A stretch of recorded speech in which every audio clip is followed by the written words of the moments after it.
What's going on, everybody? Welcome back to a weekly gaming news show, the podcast where two seasoned console video game players talk about the news, we give you our opinion, and then we want to hear from you. This is episode 93. It is Sunday, March the 25th, and we are in here.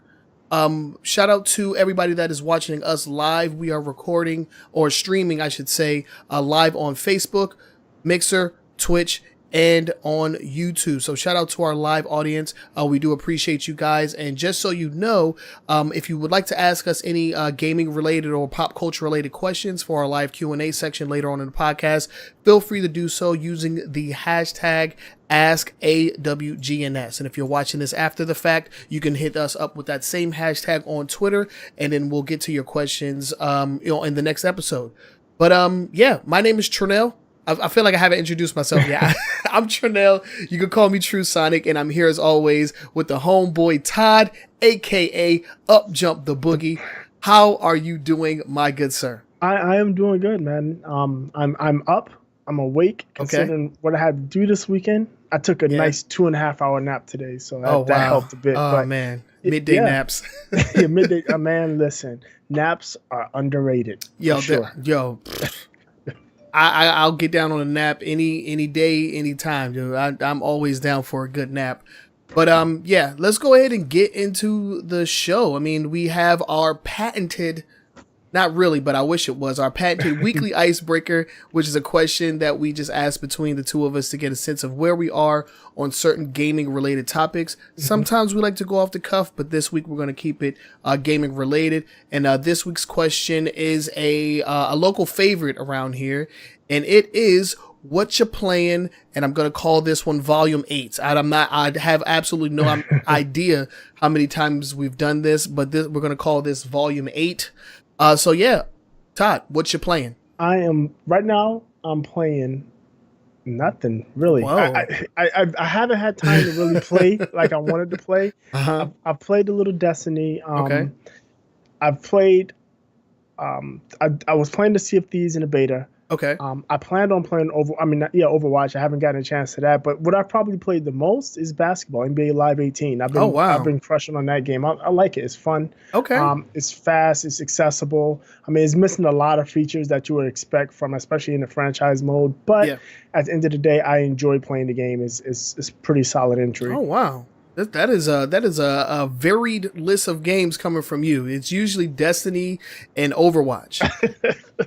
I'm evolving. He is. I'm proud of you, man. I am definitely looking forward to Tuesday and Far Cry. I'm probably going to dive headfirst into that. I watched the video, the show, the 30 minutes short on Amazon, and it's got me wanting to play the game more than I had before. I want that game, but there's also another game that I've been talking about. But let's get into what I'm playing first. So of course I'm still playing Dragon Ball FighterZ. Still playing Monster Hunter World. Shout out to O.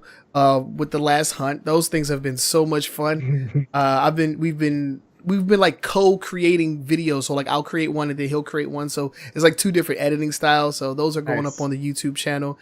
What else have I been playing? I've been playing A Way Out. I just started playing that yesterday. Actually, we live streamed it over on the Twitch channel. So that's fun. A fun little co-op game. The story it's pretty compelling. Haven't really gotten into any like super like difficult puzzles yet, but so far so good. And as far as games that I am looking forward to, of course I'm looking forward to Far Cry. That's a game that I've been looking forward to since since it was announced. I'm a huge Far Cry fan, but Ni no Kuni 2 looks so good. Yeah. That game looks so good, and it has been a while since I have just gotten down on a JRPG. I think that might be the one, but I also need to finish Nier Automata. I haven't finished that yet. So yeah, my backlog is just getting a little cluttered. Right. But join the club. I mean, there's a lot. I mean, also I didn't pick up Burnout Paradise yet. I plan on getting that. And also the Assassin's Creed Road, that's coming out. Or that's come out this past Friday, I think. And I want to pick that up as well. So there's a lot out there. I just gotta baby steps. Yeah, I feel you. I feel you on that one. But yeah, let us know down in the comment section what games you guys are currently playing and what games you're looking forward to playing that are on the horizon. There's a lot of cool games that are coming out, a lot of cool games that have just come out, and we're going to be talking about some up and coming games later on in the show. So yeah, hit us up on Facebook, hit us up on Twitter, let us know what you think. Yeah, and let's go ahead and get on with the show. First things first, we're going to jump into our quick hits, which are short little lightning round stories that don't necessarily deserve a deep dive, but they are stories that we want to address with you. So without further delay, let's go ahead and get into it. Boogie, what we got first?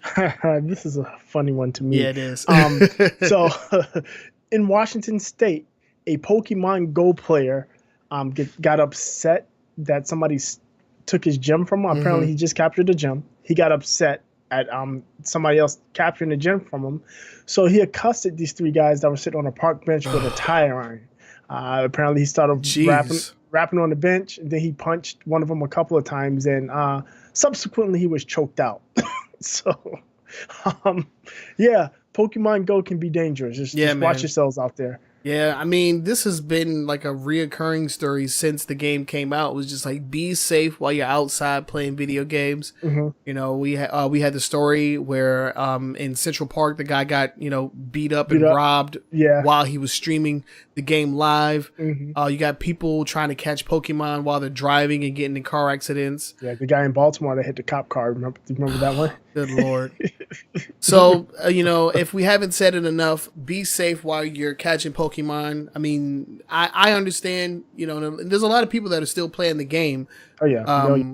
So, yeah, just be safe out there, because any chance that mainstream news can talk about Pokemon Go, they're going to talk about it. The bad stories. They're not going to pick up anything good. No. Not anymore, but they'll pick up the drama.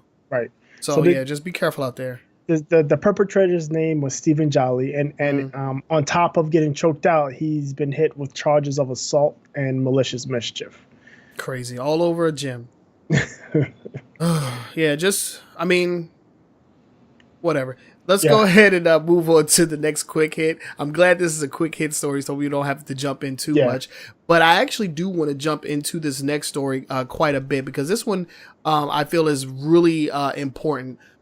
So news just broke, and we have been, speculating, and people have been talking about this, that Modern Warfare 2 would be getting a remaster the same way that the first game got.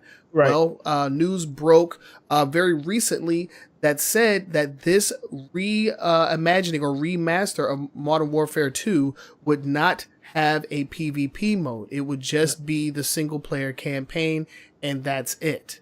And now, Activision has been mum, so I mean, since they haven't said anything, it still stands as a rumor. What's not muted? Where we not muted somewhere? There we go, got it. Yo, shout out to the New Challenger Discord. Thank you guys. New Challenger TV for the host. Appreciate you. Right. But yeah, go ahead. Yeah, so it's not been confirmed by Activision yet, but there's enough out there. There was slight confirmations with Best Buy tweeting pre-orders aren't up yet. There was listed on multiple storefronts, I think even in Amazon, and there's been some credible reporting from Eurogamer on this game. So yeah, I would think it's coming. I mean, it would only make sense. I mean, they even with all the controversy that came with the original Modern Warfare remaster, I mean, I'm sure that the people that were playing it, loved it. I mean, it's a highly, a highly liked first person shooter. So I'm sure that people that purchased it got their money's worth. I mean, like I say, it can be argued that Modern Warfare 2 was the peak of that particular series. Oh yeah, definitely, without a doubt.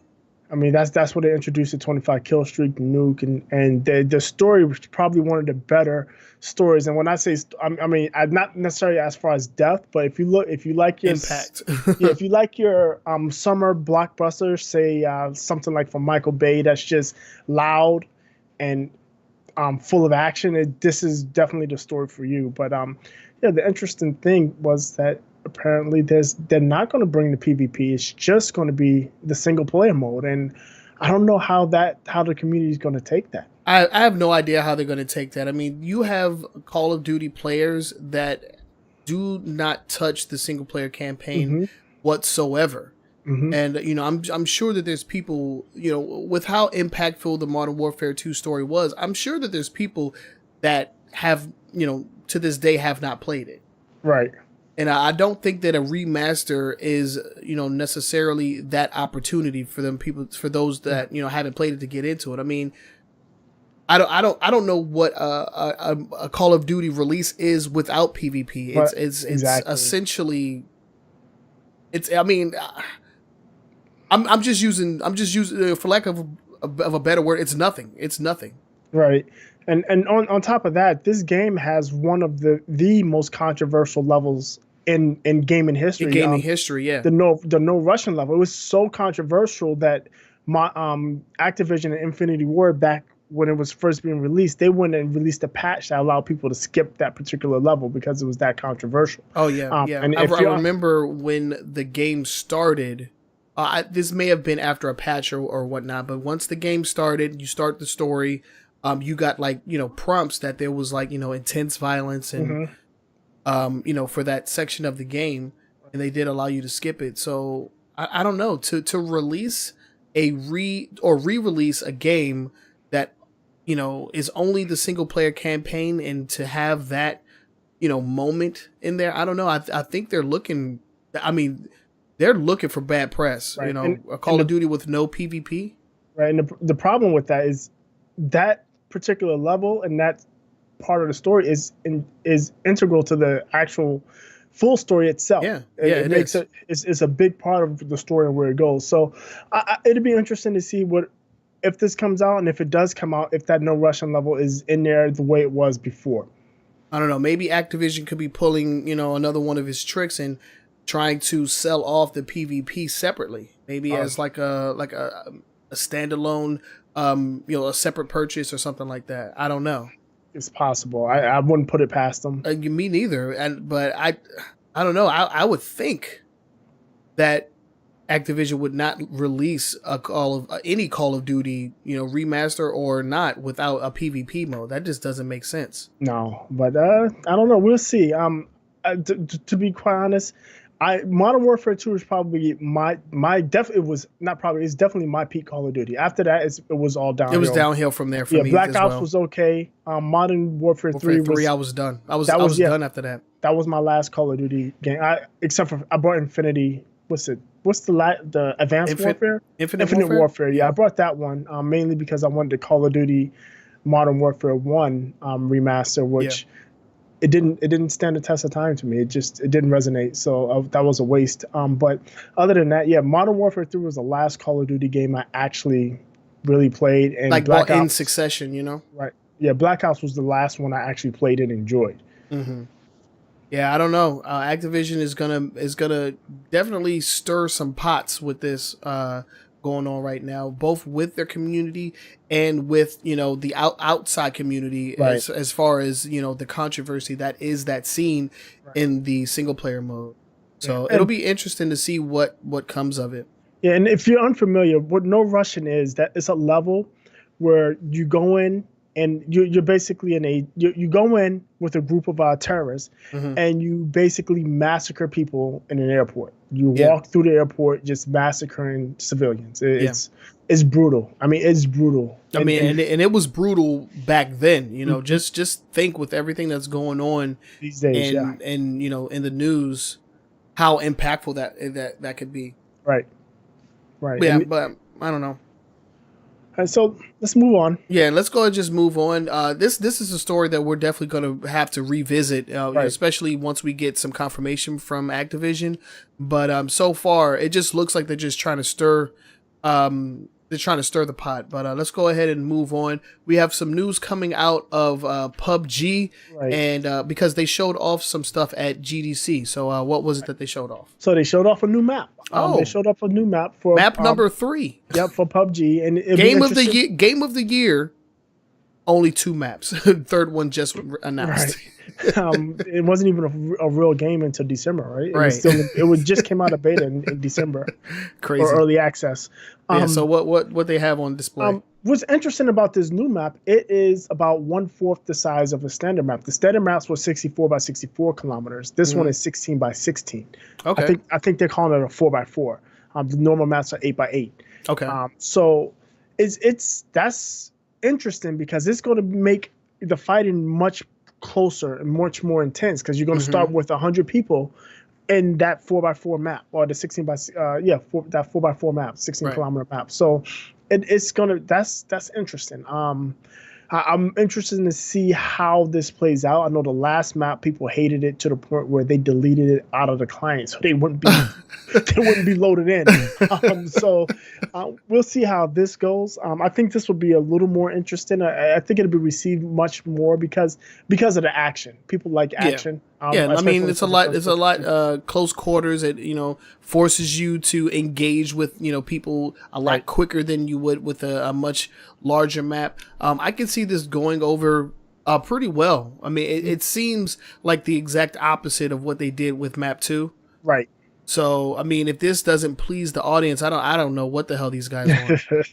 And just one other quick thing out of PUBG, they did release a limited time mode on and I forgot the name of it, but it's along the lines of Fortnite. Okay. It's some action mode. It's a limited time event, and it's like what is it? I hate it. Good old fashioned boogie brain fart. But yeah, they did release that particular mode, and then they also released PUBG Mobile. That's been out for wide release as well. Yep. And a lot of people I've been hearing say, "Oh, they're copying Fortnite," but PUBG Mobile has been a thing for months in China. It had been in beta form. They just released the real client. I don't know how you're supposed to play Fortnite or PUBG on mobile when it's barely functional on console and PCs. Like I don't know how this is even happening. Both games have gotten good reviews. The only thing about the PUBG Mobile is apparently there's a lot of bots, and apparently the way it starts is you start playing off with bots until you get better, and the better you get, the more human players you run into. I don't think that's such a terrible idea. No, I don't either. And the difference between the two, as far as I can tell, is that the PUBG Mobile is you're only playing against mobile, whereas Fortnite had the cross-plat. Oh yeah, they have the cross-plat. Yeah. Well, I mean, seems like a cool idea. I still haven't touched PUBG for the Xbox One since the last time we played. Ages ago, yeah. Yeah, that was a few months ago. So same here. I haven't touched it. Yeah, so we'll definitely have to get back on there to see how that's progressing. I'm sure there was some updates, but it is still in early access. They haven't released that game on console yet. It's not a 1.0. It's out of early access on PC. Not on console. Console. And to be clear, this new map is a PC only at this point. At this point, yeah, of course, yeah. Yep, they always get all the fun stuff. Yeah. So we'll have to wait and see.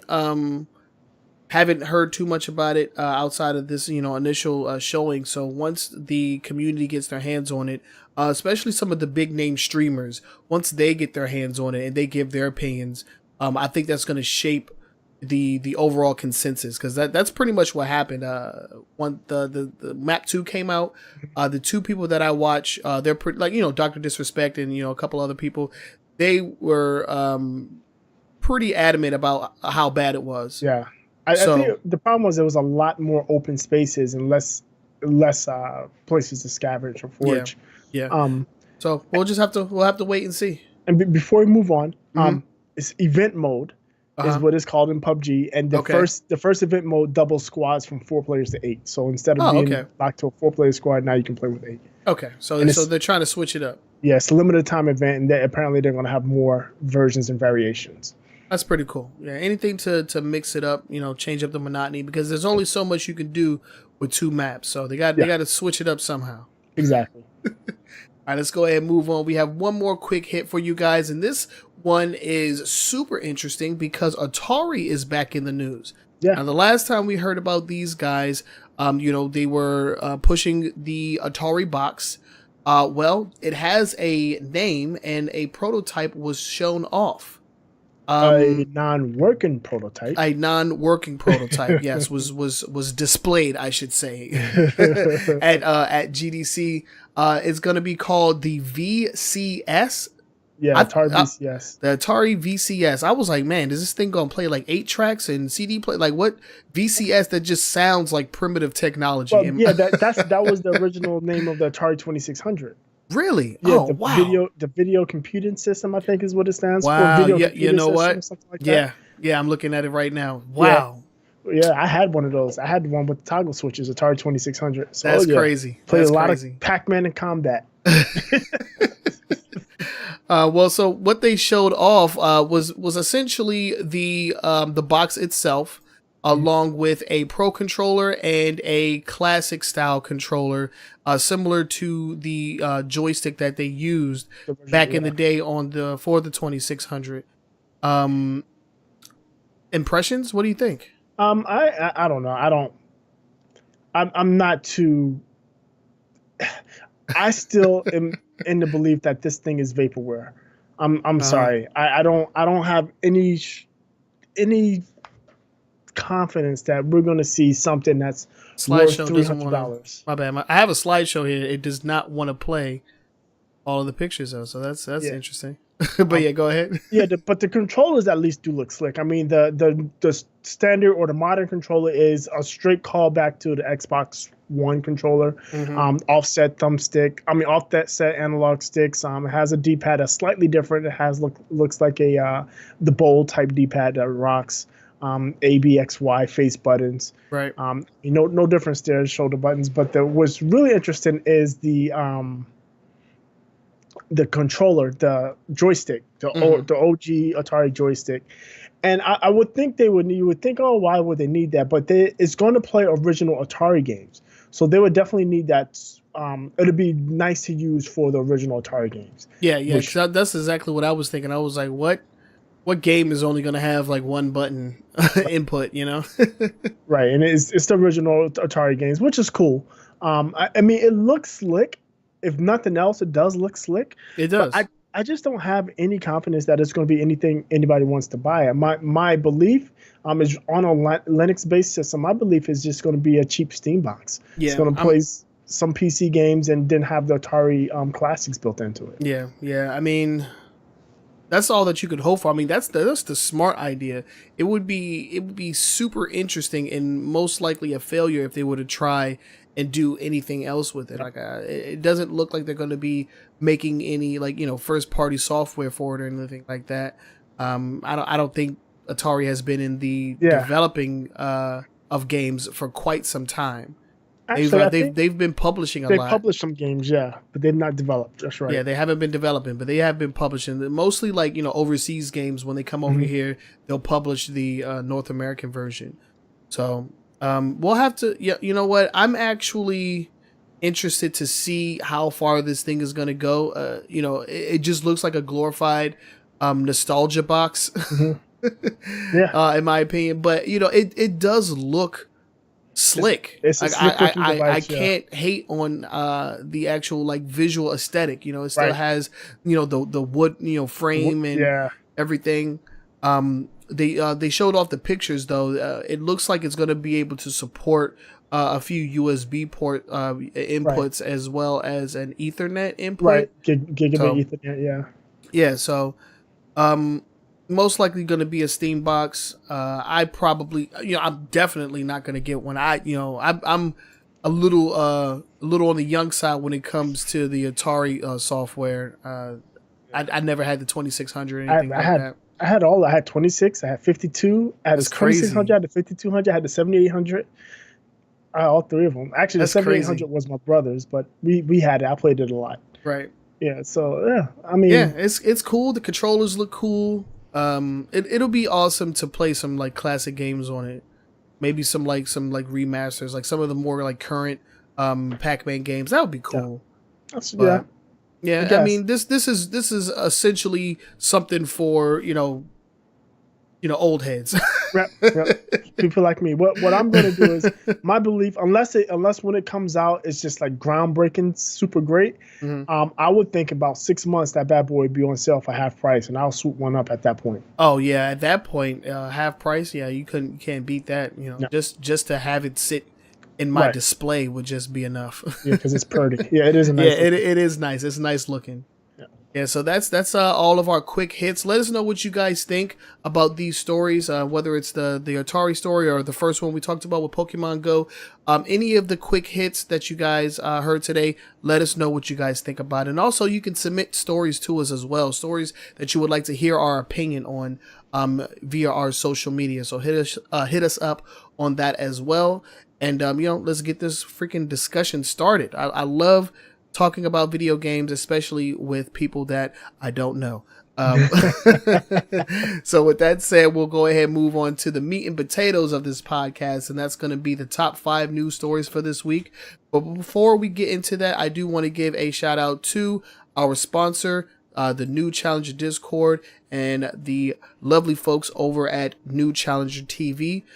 So let me go ahead. I really need to make that into a hotkey. It's like the only thing that's not a hotkey. But anyway, if you are even remotely interested in getting good in your favorite fighting game, go to newchallenger.gg, join the Discord, and join a group and a community of fighting game enthusiasts that will do everything in their power to get you where you need to be. Get that foundation started. They're supporting Tekken 7, Injustice 2, Marvel vs. Capcom Infinite, Street Fighter 5, and of course, Dragon Ball FighterZ. Shout out to Mr. Vinegar, who is the founder and the owner of the Discord, and also to Mount Lover, who is a friend of a weekly gaming news show, as well as a commentator, a coach. He also runs the New Challenger Fighters weekly tournament for Dragon Ball FighterZ. So yeah, go over there, get good at your favorite fighting game, and let them know that True Sonic sent you.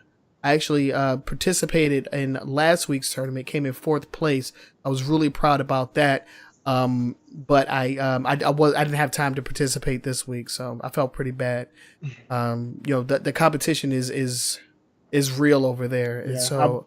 I watched the grand finals. Unfortunately, the grand finals had to end with a lag out. The lag disqualification. Really? Oh man, that is terrible. Yeah, they gave it a good. They gave it a good shot a couple of times. It just didn't work out. Yeah, I didn't even have time. I didn't even have a chance to watch. It was so bad. But I've just been my whole weekend. I do nothing except for like the 4 hours that I was like trying to do everything today. But thanks to those guys over there. Thank you all for sponsoring, and they did host us as well. So thank you guys for the host. I really do appreciate that. So yeah, let's go ahead and get into these top 5 news stories. I'm putting the nail in the coffin for a story that a reoccurring story that we've been talking about over here, and that's Ubisoft versus Vivendi. So let's go ahead and end this one. We've been talking about this story ever since we've been to podcast, right? Yeah, every month or so, we had another update on this story. So, Vivendi had been going hard trying to. First, they made an offer to Ubisoft. Ubisoft said, "Thank you, but no thanks." Yeah. So Vivendi just started buying up shares in a bid to get a hostile takeover. I think that the number would have been, once they hit, I think 35 or 34%, they would have had enough shares, controlling shares, to implement a takeover. They tried to put people on the board and all kinds of stuff, and Ubisoft is like no, and the Guillemot family, who are the founders, was holding them off, buying stock back, and all this other stuff. And this is coming to a close. Ubisoft and Vivendi came to agreement. Vivendi is going to sell off all outstanding shares of Ubisoft, so they will have no shares. Which is about like how many? It's what 20%?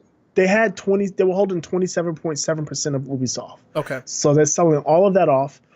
They cannot buy shares in Ubisoft for 5 years. Okay. And the way it's going is Ubisoft itself is going to buy back a percentage. I think they're buying back something like 9%.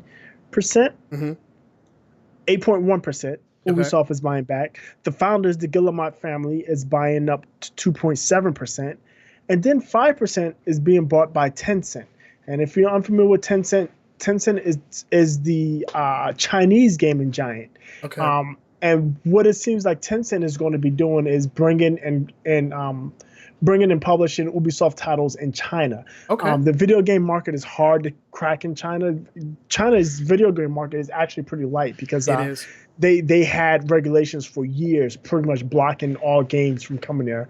But now, if you want to get into China with their games, Tencent is the conglomerate. They actually are the team that's brought PUBG to China. Okay.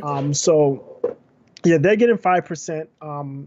And their shares are non-voting shares, so they're not going to be able to do anything in the day-to-day. It's just like an investment. Okay. And again, they're going to be bringing the Ubisoft titles. So they haven't announced any titles, but they'll bring select Ubisoft titles to China. This is a happy ending. Yeah, happy ending for Ubisoft for sure. I definitely was not interested in Vivendi taking over Ubisoft because they're just a media conglomerate and all they care about is the bottom line. They did it to not Activision, Blizzard before Activision bought it, and they just kind of shut down projects in favor of milking current IPs for as much as possible. Yeah. So yes, I think it's a good thing that Ubisoft is able to hold them off and stay who they are.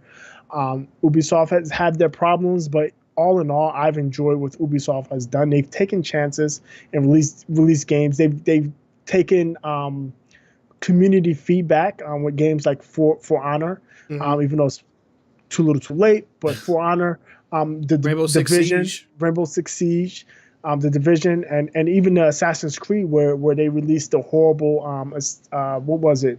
It was Unity. Yeah, and they came back with the outstanding Origins. Yep. So they've been trying, and we've always commended them for at least trying. Right. They like you said, they have their issues when it comes to other things. They are a major contributor to what has become the loot box debacle. They're a major contributor to that, but outside of that, they have been, at least trying to please their fan bases. So that's something that we can appreciate over here. So, I'm happy for them. They get to remain the Ubisoft that they want to be. Right. Hopefully they can, pump out, some more new IPs, bring back some old IP. I just want another Rayman. I'll be fine. Well, Ubisoft has quite a few of my favorites. I mean, the Watch Dogs series, I love that. Okay. Assassin's Creed, I've said that a lot. I've thoroughly enjoyed the Division until I stopped finding people to play with. But apparently they fixed it, and I haven't been back, and that's my bad. Far Cry that's coming out. I'm a big fan of that. God, so, yeah. Well, I'm not a big fan, but I'm super excited about it. I'm a huge fan of Far Cry, man. Since back in the day. Yep, and like I say, I mean, they took chances. They took chances with For Honor. They took a chance Steep. with Steep. Yeah. With the game Wildlands, even though I don't think that turned out as good as they planned, but no, they take chances. Is what ultimately I'm trying to say. And I like that. Like it makes it feel like it's still like a 1990s or like early 2000s like video game developer where they're like taking chances, taking risks, and hoping that something lands and something hits. Right. They've had a couple of hits over the last few years. So big ups to Ubisoft for fending off Vivendi. Hopefully nobody else tries to run up in there and buy up all their stock. I mean, geez. Right. I mean, because we've been talking about that for over a year. It's been going like a on year. for 3 years. Yeah, so I think we've talked about it for pretty much the entire time it's been going on. The entirety of this podcast. So so finally we can put this story to rest. At least, so we believe. Yeah, or at least for 5 years. They can't buy up any shares for 5 years. So for the next 5 years, we can put this story to rest. Yep. So yeah, big ups to Ubisoft. I'm actually glad that this went down the way that it did. Next up, we have some news out of Vive. So Boogie, your favorite topic. My favorite. Yeah, let's talk about some VR. So we've been talking about the incremental upgrades, right? And this is why I put the story in. We've got Xbox One S, we got the Xbox One X, X-Ray. We got the PlayStation 4, we got the PlayStation 4 Pro. And now we have the HTC Vive and we have the HTC Vive Pro. Is it the HTC Vive Pro or is it just the Vive Pro? Like, is HTC even still a part of this? I have no idea. Yeah, that's their company. HTC okay, I'm just making sure. Yeah. They sold off part of their phone business to Google. They kept their VR business. Okay, got it. So this is still HTC Vive. They're still partnered with Steam. Okay. But yeah, they released the HTC Vive Pro. It's $799 headset. Ooh. It gives you 78% better resolution. They've now used a pair of OLED screens as opposed to LCD. Mm-hmm. It's more comfortable. It's more this. It's more that. But my biggest thing is the price. It's $800. And now, if you're unfamiliar with the HTC Vive, HTC Vive is 3 parts. There's the headset. There's these stands that track your motion. You can do 2 in the front, or you can do 4, 2 in the front and 2 in the back. Mm-hmm. And then there's also their touch controllers. This comes with none of that. You just get the headset. With the standard HTC Vive, it comes with the touch controllers, and the HTC Vive now is $599. Actually, it took a $100 discount, so now it's $499 for the HTC Vive and the controller. But anything else, you have to buy extra. With the HTC Vive Pro, you have to buy everything else extra. Ooh. That would be like the trackers, the controller and the controllers, right? Yeah. So, like, is the controller and tracker compatible with the new one, the previous ones? Yes, okay. The previous generation equipment that you have are compatible. So, if you already have a Vive set up, you already spent the $1,000 to set it up. All you have to do is spend $800 more, and you can get the Vive Pro. I don't really care or see the benefit of higher resolution Vive gear when there's no games. And the thing is, the games that come out that are actually pretty good really don't take advantage of the higher resolution, because there are a lot of indie games that do, they do the indie thing. Yeah. Low res graphics and so on and so forth. I guess it'd be great if you're going to use Google Maps. But other than that, it's just, I don't see the price point. I don't see the allure of paying $800 or more. You're looking at, to get this set up from scratch, you're looking at about $1,200, I believe it is. Nah, dude, I will buy me a separate PC for that much money. Yeah, and I just don't get it. I have the PlayStation VR, and it was great like the first 2 weeks. I told you not to buy that thing, man. And it was a good deal, man. It was on sale, $100 off. I had 130 Best Buy points.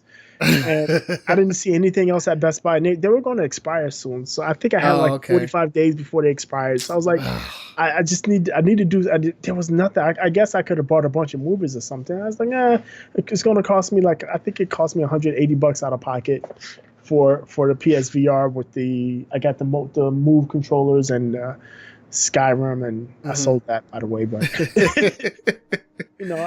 I don't know. Yeah, it was cool for the first few minutes, but yeah, and that's been my entire thing with VR, is that there is no software for it. I mean, the technology is great. I mean, it's amazing what you can do with it, but when it comes to coming home from work and wanting to be entertained, are you going to be able to get that with a clunky huge headset and some freaking motion tracker sticks, set up all around your living room? Probably not, man. No, and the thing is, you do need a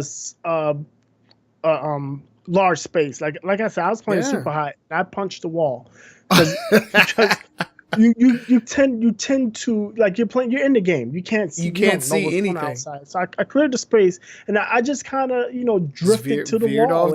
Veered off to the right a little bit. I ducked and I turned to punch the dude, and I hit the wall. That's so funny. I wish I could have saw that. No, we don't need to see that. But I mean that's the thing. And with the Vive, they recommend a 10x10 when you put these 4 sensors in there. And most of the gaming, even the PlayStation, to give you a warning if you're getting out of the sensor or something like that, or out of the space. But it's still, I don't know. I think my biggest issue with VR in general is that it shuts you off from everything. I don't. Yeah. I'm a little bit uncomfortable with being Yeah, just like your completely shut kids and out. stuff. Right. Yeah. Yeah. Even if I'm home alone, I mean, was it last weekend or the weekend before? My wife and the kids went to my sister-in-law's, and I played a little bit, and I just deep like in the back of my mind, I'm like, I don't know what's going on around me. You put the headphones on, you got the thing on your face, you have no idea what's going on Nope. outside, and Somebody could be up in your house eating all your food. You don't right, even know. Yeah, exactly. bruh, man. So that made me a bit uncomfortable deep down. It made me eventually cut my session short. Mm-hmm. But as far as the vibe, I No, don't. I mean that price point is outrageous. I don't know anybody out there. Well, personally, me, I don't know anybody that's like a big enough VR, aficionado that to go out and purchase that. Um, I don't think it's worth it, especially without the software. I mean, Yeah. I could build me a PC for that amount of money. Yeah, if you can find power supplies and graphics cards, goddamn mining. Yeah, pretty much. Bitcoin So, dudes. so I mean, if you want to pre-order yours, the pre-orders are now available as well. Yes, That was also announced during the price announcement. But I'm still in the boat that when it comes to gaming, all I need is this buddy right here. Get that controller out, right? Yep, good old Xbox One controller. Yo, this is a good. I love this damn controller. Anyway, yeah, so let's go ahead and just move on to the next one. I'm actually really excited to talk about this one. So next up, we have news out of THQ Nordic because it looks like they are going to be re-releasing some, classic Nickelodeon video games. Yeah. So these are going to be re-releases. These are not new titles. So if you remember back in the day, for like the PlayStation 2 and Xbox era, and even the Xbox 360, PS3 The 360, era. yep, early on. Yeah, right. There was a lot of what's it called, like Nickelodeon video games, for all of like the different Nicktoons. So you had like SpongeBob, you had who else was it? Avatar, Last Airbender, Rugrats, Rocco. all Rocco's Modern Life. You had all types of these games coming out. Some were good, and then some were terrible, as you would imagine when it comes to licensed video games. Right. Well, but some of these games have a huge following, like SpongeBob, the Battle for Bikini Bottom. Mm-hmm. That game has a huge following, and anybody that has played it stands by that game is freaking awesome. Well, if you've never played it, you're going to get your chance because it looks like, they've struck a deal with Nickelodeon and they're going to be re-releasing these games. And this list that I'm going to read off of some of the franchise, this actually comes from THQ Nordic's official website. Mm-hmm. So right now they're generally speaking about re-releasing Avatar: The Last Airbender, Back at the Barnyard, Cat Scratch, Danny Phantom, El Tigre, Invader Zim, Jimmy Neutron, My Life as a Teenage Robot, Rocket Power, Rocco's Modern Life, Rugrats, SpongeBob, Tak and the Power of Juju, Fairly Odd Parents, only in the US for some reason, Ren and Stimpy, and the Wild Thornberrys. This is a list that comes straight from THQ Nordic, and these games are going to be re-released. I'm guessing either on current gen consoles and or PC. And you know what? I'm actually okay with this.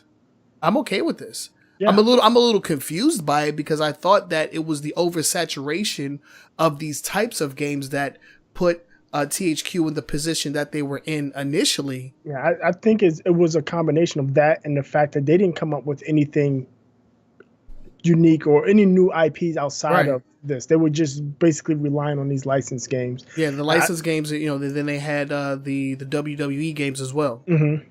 Yeah, so, I think that was their issue, is that they just didn't have enough. And these games, they put a lot of stake in these games and it wasn't enough. Where THQ Nordic, they have these coming, but they have some other big titles and IPs that are coming out as well. That's very true. Yeah, so I mean, I'm actually pretty excited. I mean, all of the titles that we list, all the IPs, these are games from my childhood. So like I grew up with these games. It'll be really cool to go back and play some of these shitty looking games because they look terrible. They look are they bad. remastering them, or are they just going to re-release them? It just says right now. It just says re-release. It would be crazy if they were talking about like revamping these games. That would be crazy. Graphics at least, yeah. That would be. I mean, I'm pretty sure they'll upscale it to the proper resolution, right? Hopefully, but I don't know, man. This is cool, and it all depends on how far they're going back, because I remember there was some Nickelodeon games like back on the Sega Genesis. So if they're talking about just bringing back like classic Nicktoon games, we could be going like as far back as the 16-bit era. So I'm not exactly sure what the stipulations are with the deal that they made with Nickelodeon, but how far they can go back, how far back it'd be interesting how far they can go back. Yeah, because THQ wasn't the only ones that were releasing these games back in the day. They were all over the place, but it'll be really cool to see. It'll get these Nicktoons and these characters in the face of younger kids, because that's what the audience is. Ain't no 45-year-olds or 30-year-olds buying SpongeBob games anymore. Right. But their kids can get into some of these like really cool games, because right now it's unless you have a functioning PlayStation 2 or a functioning Dreamcast or a functioning N64, there's really no way to play these games legit. I mean, there is emulation, but if you want to play this on your on your Xbox One or on your PC, without emulation, it's pretty difficult. I mean, even with emulation, playing some of these games can be pretty tough depending on your setup.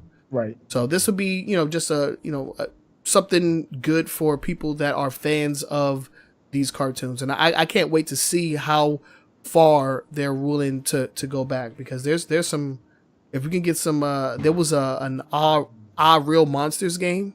You remember that cartoon? Yeah. Real Monsters. There was a game on the Genesis. I love that game, man. It was so fun. The only Nickelodeon game I can really say I remember playing is Double Dare.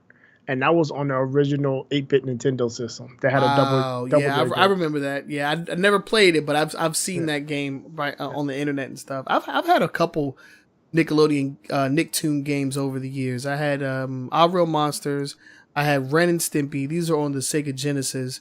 I think I played some on the Super Nintendo as well. But outside of that, like once I started getting to like the, N64/GameCube era, I kind of just like fell off all those games, because they were pretty much the same thing, 3D collectathons and stuff like that. And I'm pretty Ren and Stimpy. I remember the cartridge, the Genesis cartridge. Yeah, man. Now I don't remember if it was mine or if it was somebody else's, but I remember the cartridge. I might have played it. I can't recall for sure, but I do remember the cartridge. Yeah, there's some classic games. Yeah. So yeah, we'll get some Nicktoons back in the living room.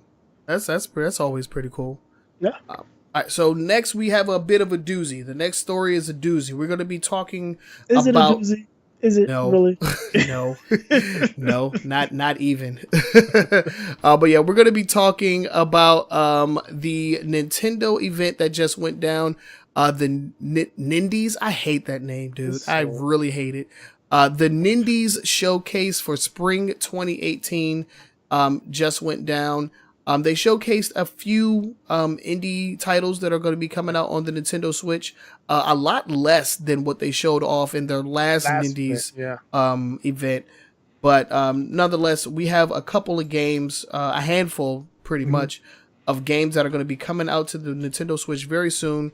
And Nintendo wanted to have an event about it, so let's talk about it. I guess they're trying to control the news cycle. They are, but in my opinion, they're not doing it like there's no impact to any of these events anymore.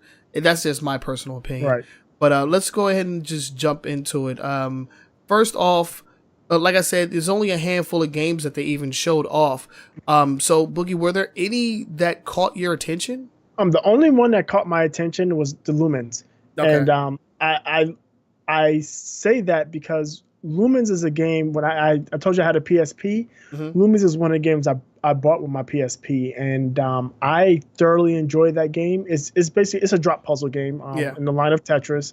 It uses the same pretty much same shapes, but it's more about matching the colors and less about matching the shapes. Yeah. But yeah, Lumens is definitely something I want. The game is cool, it's visually pretty, and is the music, the soundtrack on it is amazing. Yeah, yeah. Lumens has always been a really good puzzle game. I'm not the biggest puzzle game player. I get down on some Tetris and some Puyo Puyo when I get the chance. But yeah, this was huge back in the day on the PSP. I remember that vividly.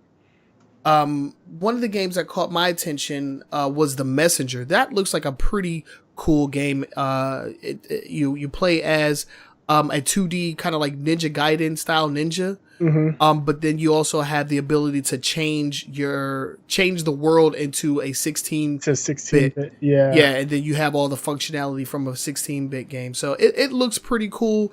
There's actually something very similar on the Wii U that played just like that, but like different style of a 2D platformer. But that looks cool. They also have the remaster for Mark of the Ninja. I'm not really sure what they're remastering in that, but okay. Other than that, dude, I wasn't really impressed with anything that they showed off. They did show Fantasy Strike, which is a one versus one 2D fighting game. We actually got a chance to play that. I say we, I mean me, Yama, and O. When we went to E3, we actually not E3, but Evo. Sorry. We went to Evo. We actually got a chance to play that game. It was pretty interesting. So that's coming out. But other than that, I wasn't very impressed with the list of games that they had here. Yeah, I didn't see anything that was outstanding, or I will say this: I didn't see anything that would make this event worthwhile. I don't know why they had to have an event for this. Yeah, I mean, it was less than 15 minutes. I think it was like 11 minutes total. Yep. They showed off a handful of games, and then that was it. So that was it. Yeah, I just the having a full event for this, I think, was unnecessary. It's nice that they're getting the word out that they have these indies. The indie scene has been propping the Switch up because, to be quite honest, the Switch hasn't had much. I think it's just because titles. Yeah, the library is so small on the Switch, especially when it comes to the eShop. It's like these games are able to get sold because there's not an oversaturation of big games like big titles. Especially when it comes to Steam. You have all types of 2D platformers and stuff. It's like finding a needle in a haystack trying to search that stuff on Steam. But on the Switch, they can actually get the proper notoriety that they're looking for. So I'm not hating or anything. It's just like 90% of the stuff I just have no interest in. Right, I agree, and I don't know. I know there's going to be the usual suspects claiming that this is the greatest announcement and all this other stuff, but I just it is what it is. Yeah, it's just a handful of games coming to the Switch from independent developers. Exactly. So I mean, I have a picture that I'm showing up on my screen right now. If you guys want to take a look at that, these are like all of the titles. Each title has its own a YouTube video that you can check out if you want to see some more gameplay of it. The Messenger looks cool. Carnage looks pretty cool. Loomis Remastered definitely looks cool. And if you haven't played Mark of the Ninja and you want to have it on the Switch, I would recommend that one. Mark of the Ninja is a fantastic stealth 2D stealth game. I love that game a lot. I'm just trying to think like what the heck could they possibly be remastering in that. It's not really a game that requires a remastering, Right. I don't get it. They might have cleaned it up a little bit, added the HD rumble to it, and optimized it for the Switch. But I mean, like I said, it's not much you can remaster on that game. But I don't know. One thing, a couple of things with Nintendo, and I forgot to stick this in because this is actually a pretty big story. well, not the first thing I'm going to say is that they're revamping the eShop so you can more easily find titles, Okay. which is much needed because it's hard to find stuff, and everything when you go to the most popular games is always the usual suspects: Zelda, Mario, Minecraft, and what's the other one? Stardew Valley, and I mean, that's what's always at the top. The games can't get buried, so they are revamping the eShop so you can for better discovery, which is cool. But another thing is they announced at E3 that they're going to have Splatoon 2, the Splatoon 2 World Championships, and a Super Smash Brothers Switch Invitational. So this is going to be the Switch Smash Brothers that they're going to be playing at the Invitational. That's correct. Oh, wow. They're inviting top Smash Brother players. They haven't said how they're making their selection or who's coming, but it's going to be on June 11th and 12th in LA. And yeah, Super Smash Brothers Switch is going to be playable at E3. You heard it here first. And then the Splatoon 2 World Championships, that's even more interesting because they're taking the top teams out of North America, Europe, Japan. I said North America. I think they specifically said U.S. U.S., Australia, Europe, and Japan. Okay. The winners in those regions will meet in L.A. for the World Championships. Sign-ups are available online now, and the matches begin on April 21st.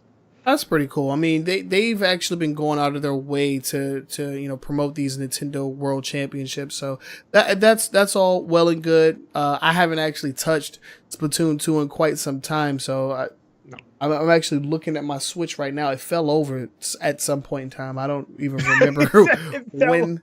I don't even remember when that happened. It's like laying down in my setup right now. But, when you were talking about revamping the eShop, it's like I didn't even know there was an issue with the eShop because I don't go there. And I can attest to it. I could remember I wanted to buy Bayonetta. Yeah. And I refused because of the price. And I was trying to go through the eShop to find stuff. And it is a bear to find anything in there for discovery. The way they just have it set up, it's just a pain in the tookies to try to find stuff. So yeah, revamping the eShop would be nice. Okay. It is definitely needed.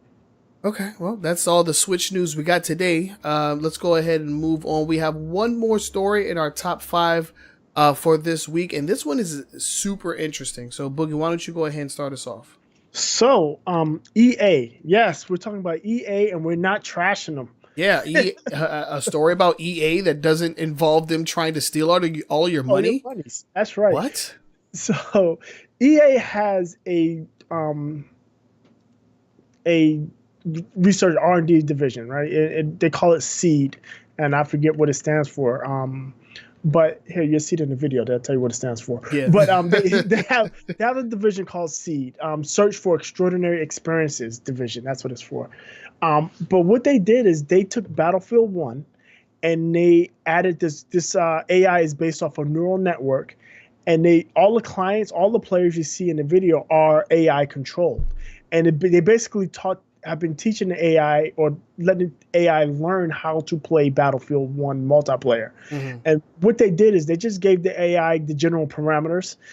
If you're looking at the video, there's boxes. There's green and brown boxes. The green are health, the brown are ammo, and is adding variables for the AI to adjust to. And it's interesting that the way they played is the game, the AI learned how to play the game pretty effectively. There were some issues with for some reason, at some point, the AI would group up and run in circles. Like they'll make like a ring around a rosy circle. It's odd. But in general, it did a really good job of learning how to play the game. Yeah. Yeah, I mean, and this is super interesting. The whole thing about AI is that it can be okay, when you're playing against like the AI in a story mode, when it comes to difficulty or whatnot, a lot of what happens is just health values and just fluctuate. So the enemy will do more damage and you'll take take more damage and you'll die easier. Right, and but you if deal out less damage, yeah. Right, you deal out less damage. But if an AI can actually like learn the ins and outs of a game and then like change change their behavior based on your behavior, that's freaking amazing. That's amazing. Yeah, if you think about it, because I mean, what do we all know about most video games? You know the spawn dogs. You know enemies are going to spawn out of the dog. You know where they're going to go roughly, and they don't use cover effectively. I mean, they'll stand next to the cover instead of going into cover. Yeah, and it's just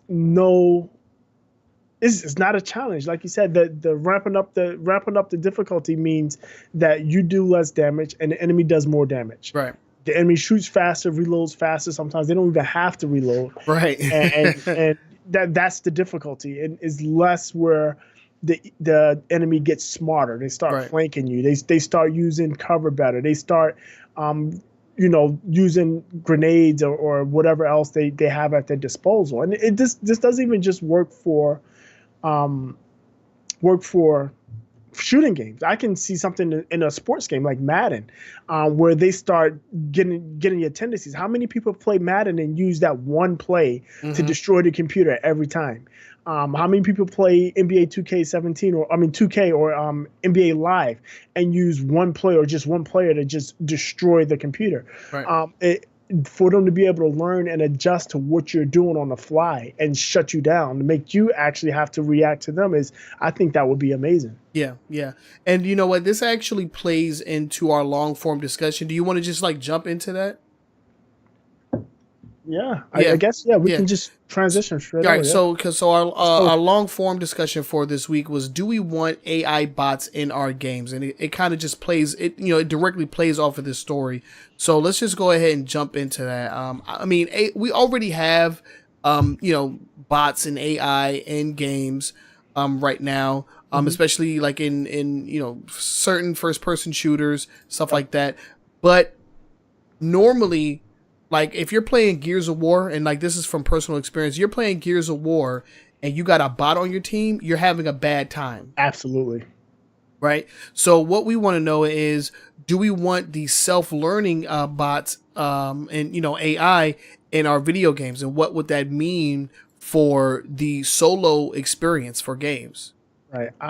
Me personally, I resoundingly yes. And it's a better way to manage difficulty levels, because I hate games. A lot of times I don't play the hardest level in games, not because I don't want the challenge, it's because it's not fun, because all the hardest level doing is making you weaker and making your opponent stronger. It's not doing anything fundamentally It's just different. changing like health values and damage output and whatnot. Right. So that's the main. It just makes it unfun to me. Yeah.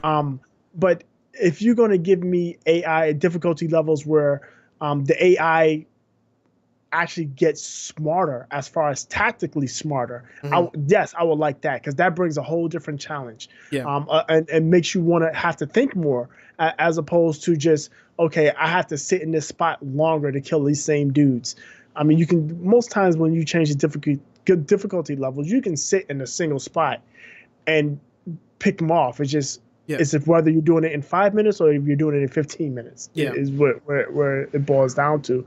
But putting AI in the game, and to your point, if you're playing a multiplayer game and you get stuck with a bot on your team, if the bot is able to actually play the game instead of just being cannon fodder, that makes for a much better experience all around. I think so. For instance, right now, one of the main games that I'm playing right now is Dragon Ball FighterZ, right? The AI in the game is pretty garbage. You can go through the majority of the story, the majority of the arcade modes, just doing nothing essentially. But when you get into the actual like hard arcade levels, and like the last match or whatever, you can die in a single freaking combo from the AI. A single combo from the computer will kill you. And it's just because of the health value change. Is that right? Yeah. It's just because I just can't take a hit. My jaw's made out of glass at that point.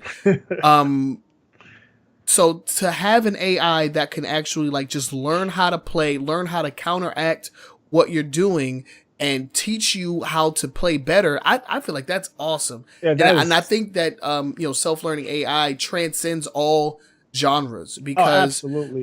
you can essentially go back to a time in gaming where playing against the computer would teach you how to play the game. Mm-hmm. Because that's how you learned back in the day. Like, you Right. know, when I was playing games on the Dreamcast, there was no like online tutorials. There was no combo videos. There was nothing like that. It was playing against the computer, seeing what they were doing, trying to stop that, and then also implementing some of the, you know, moves or combos or techniques that you saw happening while you were playing. Right. And I think that isn't really a thing anymore. I think the problem with that is twofold. The difficulty levels kind of got dumbed down to make it more accessible, accessible to more casual players. And beyond that, the games got much more advanced to where it's hard to program a computer control character to do more of the more intricate type move sets and stuff in that of that nature. So yeah, fighting games. That didn't even think cross my mind. But learning AI in a fighting game is amazing. Especially like say if you're training. Imagine fighting an AI that's just as good as what's the black dude with the glasses I hate? What's his name? Who, Punk? Yeah, Punk. Yeah, that's as good as Punk, or that can mimic Punk, and you can actually train against him anytime. Yeah, no, that would be sick, dude. Yeah, so I mean that opens up a whole new world for players, because I'm sure there's players out there that would love to play Street Fighter, but it's very hard getting in, or play these games, but it's very hard getting a foot in when the players are so much better than you. Yeah. But if you can have an AI that's going to learn with you, as you get better, they get better, and you can learn that way, that'd be awesome. Yeah. There's only two black people in the FGC. You have the one with the glasses and the one with the fuzzy ears. That's Punk and Sonic Fox. Shouts out to Mount Lover. But yeah, man, I think that, you know, it transcends genres. You can get that same kind of learning experience in like a racing game. You know, like racing sims. I think it would be perfect in racing sims. Oh yeah. Like Forza did something like this, with the drivers kind of learned, but it still left a little to be desired. Yeah, and there's this technology exists, but never to, you know, it's never at this kind of magnitude where the AI is, you know, learning and, you know, progressing and changing its behavior. Yeah, I think that.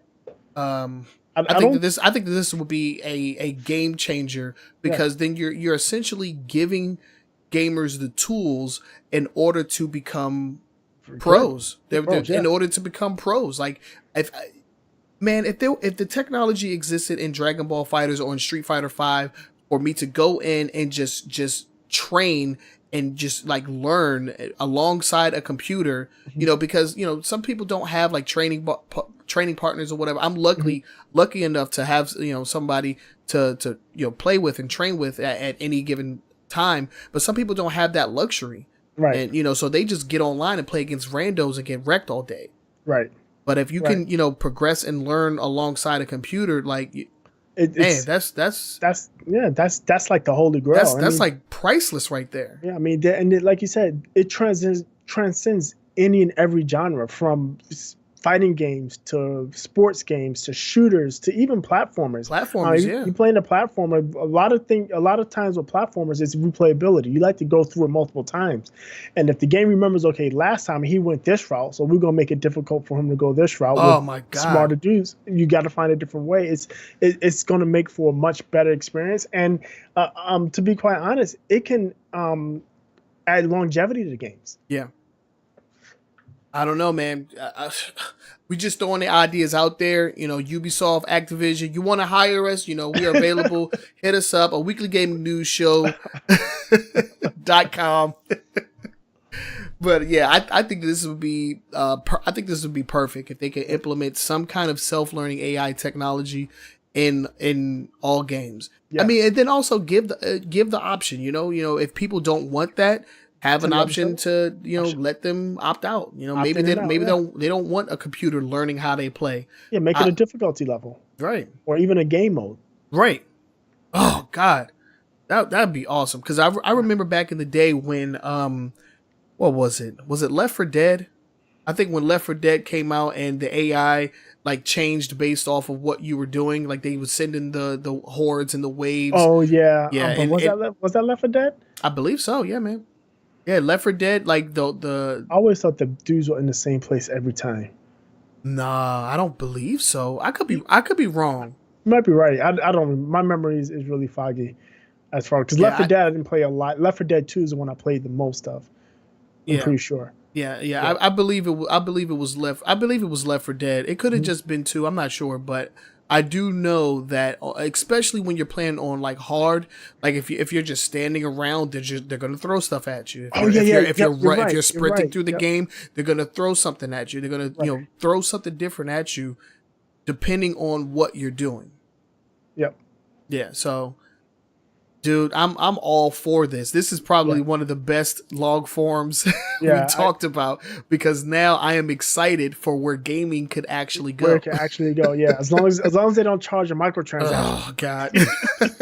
you want the AI bot? That's gonna be extra $9.99. Extra $9.99 for a box that can give you the chance of getting the AI. or worse, it'd be a subscription, right? Oh my Lord, I'm done. All right, let's bring it back down. Yeah, let's bring it back down. So, anything else you want to add to it? I think we unanimously agree that this is awesome. Yeah, I would love this in my games, absolutely. And like you said, with the caveat that I have the option to either turn it on or off, and also let it be levels. Yeah. How smart is the AI? Is it going to be high schooler, college, or genius? Ooh, man. Are you better than a 5th grader? Oh God, that could be awesome. An awesome test for yourself. Are you better at games than a 5th grader? That's awesome. That'd be funny. But yeah, that's our long form. We're going to go ahead and wrap that discussion up. Let us know what you think, though. We would love to know what you guys think. We already know what Mount Lovers thinks because he's live in the chat. Shout out to Mount Lover. Appreciate you, homie. But yeah, let us know what you guys think about, self-learning AI and bots in video games, whether or not it'll be a good thing or a bad thing. We would love to know your guys' thoughts on that. So with that said, let's go ahead and move into the next part of the podcast, and that's going to be our final thoughts. And this is where we retrace our steps and revisit some of the stories that we talked about today, and just give our final 2 cents on those stories. I'll go first with this one. As far as Pokemon Go is concerned, I mean, come on now, don't attack people in the street over anything. Especially not Pokemon Go, because now it's a gaming related news story for no reason. For no reason. Now it's like Pokemon Go players are just looked at like these crazy people. Mm-hmm. And if somebody gets attacked by a crowbar, the Republicans are going to say, "Yeah, video games make people attack people with crowbars. It's the video games' fault." It's the video games. Yeah, he wanted that gym so bad he had to get choked out. Anyway, Call of Duty Modern Warfare 2 coming out, not surprising.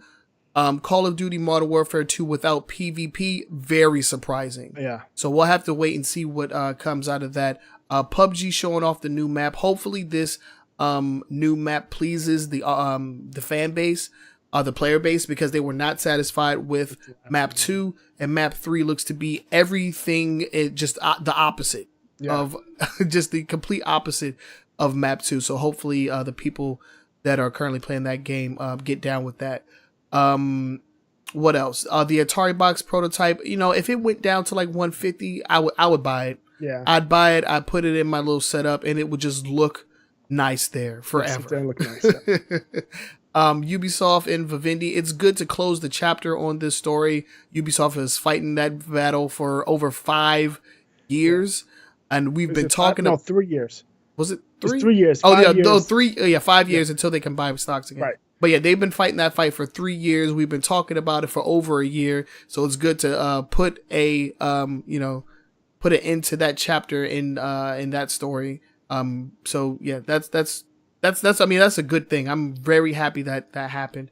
Who knows what would have happened to Ubisoft if they were bought up by Vivendi. Yeah. The Vive Pro priced, it's too high, man. It's too damn high. The technology is impressive, but there's no games. So $700 for a headset when then I have to then go and buy, additional hardware is no. That's a bad deal in my opinion. Something I'm going to avoid like the plague. Mhm. THQ Nordic re-release of Nickelodeon games. I mean, this is cool. Hopefully we can get some Sega Genesis and Super Nintendo classics in there. That would be the best. I would love to see some of that. The Switch Nindies event, like I said before, only a couple of games piqued my interest. I don't think that this needed to be an event, especially because of how small it was compared to the last Nindies event. Yeah. I mean, the last event was double the size of this one. They're running out of things. Their house of cards is starting to tumble. Yeah. So I don't know, but the sheep love it. They eat that shit right up. And EA and the self-learning AI robot or AI bot, that shit is just impressive. I would love to see this implemented in other genres of games. And we didn't bring up the fact that because we kind of hit on it that this is a story surrounding EA that doesn't involve microtransactions or loot boxes. I mean, this is probably where all the money's going. All the money that they're trying to skim off the top, all the loot box money, they're trying to fund this technology. I mean, that brings in some like extra thoughts. It's like, is it so bad now? Yeah, it's still bad. It's still bad, even though they're doing so good. No, because they're still making tons of money. No, I get it. No, I get it. I'm just making fun. But EA. Yeah, EA. Oh God, coming out with this awesome technology on the backs of your freaking customers like that. Being a horrible company. Ugh, terrible. But yeah, those are my final thoughts. Boogie, what you got to say? The Pokemon Go story, I'm going to say the same thing you said. I mean, come on, really, it's not that serious. And then also, if you're going to attack somebody with a crowbar, don't get choked out. Dog, yeah, you gonna beat somebody with a crowbar, beat their ass, man. Don't get choked out. Dang. How you got the crowbar and then you end up laying down on the floor? Come on, man. Yeah, that's and what's funny is there was a quote out of it. The dude that choked him out was like, yeah, he was attacked. I thought he would be less what did he say? He'd be less dangerous if I just choked him out. Well, yeah, I think that's right. Yeah, I guess. You thought right. Yeah, the Call of Duty Modern Warfare 2 remaster, like I said, that for me was peak Call of Duty. It was all downhill after there. And it was because of the multiplayer, not because of the single player campaign, although it was one of the better campaigns. I just don't see the Call of Duty crowd really taking to this very well. And then on top of that one mission we talked about, the No Russian mission. Yeah. And if you don't know, go to YouTube, look it up. It is there. It's brutal. In this climate, especially after events of this weekend, I don't know how that's going to be received, if received at all well. PUBG's new map, that's cool. I don't have it on PC. I don't plan on getting it on PC. I have it on Xbox. So let me know when this stuff comes to the Xbox version. Yeah. The Atari box, I'm an old head. I had a 2600, had a 5200, had a 7800. It's cool to see it out. I love the design aesthetic. I just don't know what it is. I don't know what it's going to play. And as much as like nostalgia, I want to play an old Atari game. I played the old Atari game not too long ago, within the past 12 months, and it made me throw up in my mouth. So, I'm not that excited about playing old Atari games. So I would love to see what it does. And like I said earlier, like you just said, at $150, I would be a buyer. At $300, no chance. Yeah, no chance. I agree. The Ubisoft story going away, it's kind of bittersweet because I enjoy talking about this story. But yeah, we've been talking about this story as long as we've been on the air. It's been 3 years, and yeah, it's good for them. And on top of that, they're going to get to start releasing their games in China. Yeah. So something big came out of all of this. Yep. The Vive Pro, like you said, I think it's just too much. And all of the tech they put in here, like you said, is great tech. but it's not being used when the best games are indie games that don't use high fidelity graphics. It's just, so who cares? You can give me 25K graphics if everybody's making their games at goddamn 8-bit and hard edged polygons. It doesn't make a difference. Right. The THQ Nordic re-releasing the Nickelodeon games, like you said, there is a niche market for it. There's going to be people out there that are super excited about this, and they'll probably do a decent job in getting these games out. Selling these games. And like you were mentioning, I think the difference between what THQ Nordic is doing and what the original THQ did is that THQ Nordic has other high-profile IPs and games that they're going to release alongside of this. Yeah. So this isn't their business model. It's just part of something that they're doing. Yeah. This was THQ's business model, was licensed games. Right. That's all they had, was like the cartoons, and then they had WWE, and that was it. They had, what's his name, and they lost that to EA. What was that? The MMA. That's right. They lost it to EA. That's right. And then the Nindies events, like you said, I didn't. There's one game I'm actually excited. It comes out in May. I will be getting it. The Lumens. I do like that game, and that is a perfect mobile game. If its game is a mobile game, that is a mobile game. I will be getting that, and I'll dust off my Switch to play it. Dust off the Switch, damn. And but everything else, I just, the Banner Saga is okay. I have 2 and 3 on the 2 and 3, because 2 was a Xbox 360 title, but it's backwards compatible, I'm sure. Mm-hmm. And I know for sure I have 3 on the Xbox, and I played them. It's okay. I don't need them again. Yeah. And then the AI thing, I think that is probably one of the more significant stories. The story I was most excited about. Yes, I want AI in my games for sure. Yeah. Couple of caveats. Well, there's one caveat. Could be done a couple of ways. Just let me pick either I can turn it on or off, or I can select the level. Yeah. And other than that, yes, please. Yeah. Yeah, I agree with that. 100%.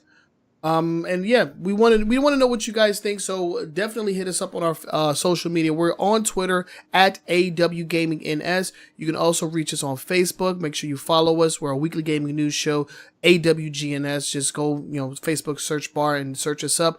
Follow us on Facebook, because if you want to see, these stories in more detail, we always post our show notes on our Facebook page. So if you're looking for sources, you're looking for references or anything like that, all that goes up on Facebook. So make sure that you follow, because we don't, there may be, certain details that we leave out, for time sake, but all of the details in their entirety will be up on the Facebook page.